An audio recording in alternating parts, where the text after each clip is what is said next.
Graça e paz, eu desejo ler com vocês um trecho da Epístola de Paulo aos Filipenses, capítulo 1, versículo 12 a seguir. Quero ainda, irmãos, cientificar-vos que as coisas que me aconteceram têm antes contribuído para o progresso do Evangelho, de maneira que as minhas cadeias em Cristo se tornaram conhecidas de toda a guarda pretoriana e de todos os demais. E a maioria dos irmãos, estimulados no Senhor por minhas algemas, ousam falar com mais desassombro a palavra de Deus. Alguns efetivamente proclamam a Cristo por inveja e porfia, outros, porém, o fazem de boa vontade. Estes, por amor, sabendo que estou incumbido da defesa do Evangelho. Aqueles, contudo, pregam a Cristo por discórdia, insinceramente, julgando de suscitar tribulação às minhas cadeias. Todavia, o que importa, uma vez que Cristo, de qualquer modo, está sendo pregado, quer por pretexto, quer por verdade, também com isto me regozijo, sim, sempre me regozijarei. O apóstolo Paulo, enviando a epístola aos Filipenses, a igreja de Filipos, que foi a primeira igreja fundada por ele na Europa, na sua segunda viagem missionária. Quando ele escreve essa carta para os irmãos filipenses, ele está preso e está falando das aflições que ele estava passando, e era necessário ele passar essas aflições em defesa do Evangelho.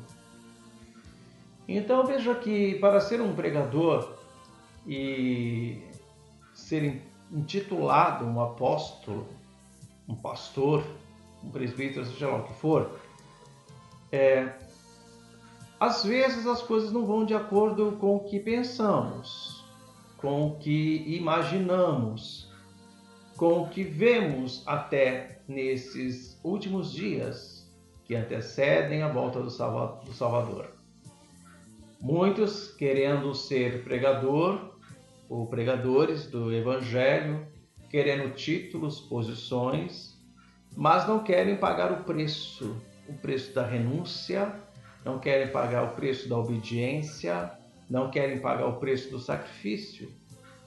Porque pregar o Evangelho não é só abrir a Bíblia e sair falando por pretexto.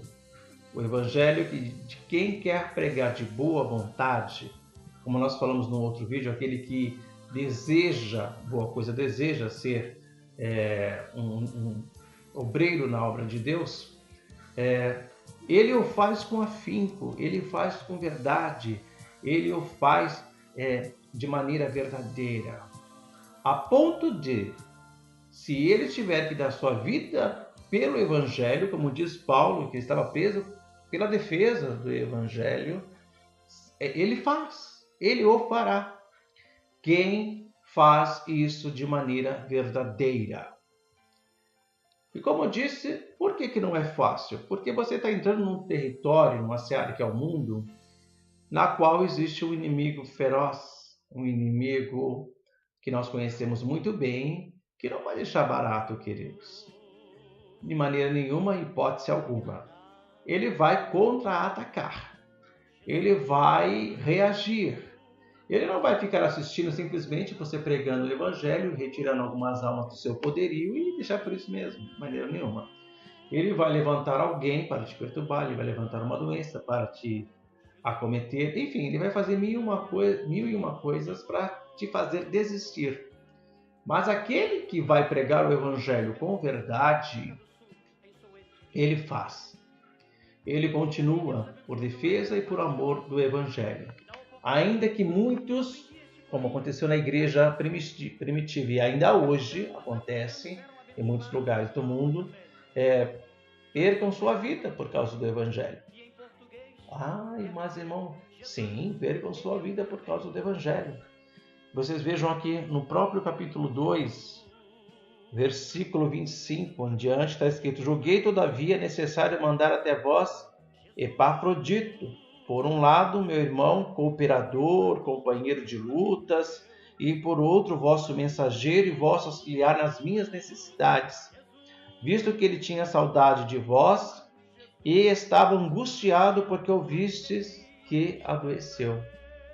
Com efeito, adoeceu mortalmente.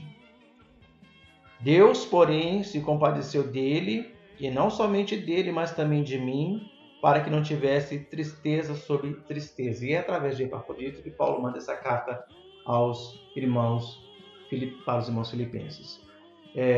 Veja, ele foi acometido de uma enfermidade e quando ele soube que os irmãos ficaram sabendo que ele estava doente, ele já ficou angustiado, né? Ficou piorando a situação dele mais ainda. E, no entanto, aprove Deus curá-lo. E Paulo diz que Deus teve misericórdia dele e também de Paulo, para que Paulo não visse mais aquele companheiro de luta, aquele cooperador do evangelho junto com ele, viesse perecer diante dos seus olhos. E assim lhe trouxesse mais tristeza em seu coração. Veja que a vida no mundo para nós não é uma vida de oba-oba, queridos. De maneira nenhuma. Quando Jesus ele disse que no mundo tereis aflições, ele sabia o que ele estava falando. Quando ele disse, olha Pai, eu rogo-vos que não os tire do mundo, mas livrai-os do mal, ele sabia o que ele estava falando. O mal nos sobreviria de maneira igualitária. Não de maneira igual, mas de uma maneira até mais asseverada, né? Vamos dizer assim, do que as pessoas que não estão no seu caminho. Porque o inimigo, não é que o inimigo não gosta do evangelho, ele não gosta de nenhum. Ele quer destruir todos. Porém, aquele que é resgatado pelo Senhor, aí ele levanta-se com mais fúria, com mais braveza, né? Com mais vontade de querer derrotar, de matar e destruir aquela pessoa. E ele vem com as suas jogadas terríveis. É para isso que o Senhor também nos alertou, né? Olha, orai e vigiai, ou vigiai e orai, para que vós não entreis em tentação. Então, há essa necessidade de manter aquele equilíbrio. O Espírito Santo, através da oração, né? E do conhecimento da palavra, vai nos fortificando, a fim de suportarmos muitas coisas que nos sobrevêm, assim como o apóstolo, não só o apóstolo Paulo, os outros também, né? Suportar. Claro que eles, para serem exemplo para nós hoje, tiveram até uma carga, vamos dizer assim, que maior do que a nossa, evidentemente. Mas isso não quer dizer que estamos livres de jeito nenhum. Então olhe para o seu sofrimento, olhe para a luta que você esteja, seja ela qual for que esteja passando. Lembre-se que existe alguém lutando contra você. Existe alguém querendo que você desista do evangelho. Existe alguém querendo que você volte atrás, como cão que volta ao próprio vômito, segundo diz a palavra. Não faça isso. Vá até o fim. Faça como Paulo, como Epafrodito, acometido de doença, né? Até mesmo angustiado, porque estava ali pensando na fé dos irmãos em Filipe, mas o Senhor o livrou da morte. Mas também poderia não ter o livrado, viu, querido? Como assim aconteceu com muitos mártires da igreja. E muitos mártires, não só da igreja primitiva, como eu disse no começo, mas da igreja hoje também. Porque Deus sabe o propósito daquilo, né? A gente não sabe. Eu costumo dizer que Deus sabe o que faz e a gente não sabe o que fala. Simples assim.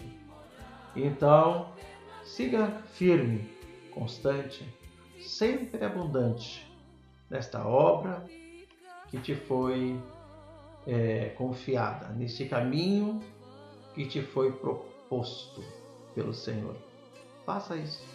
Faça isso em defesa do Evangelho de Cristo.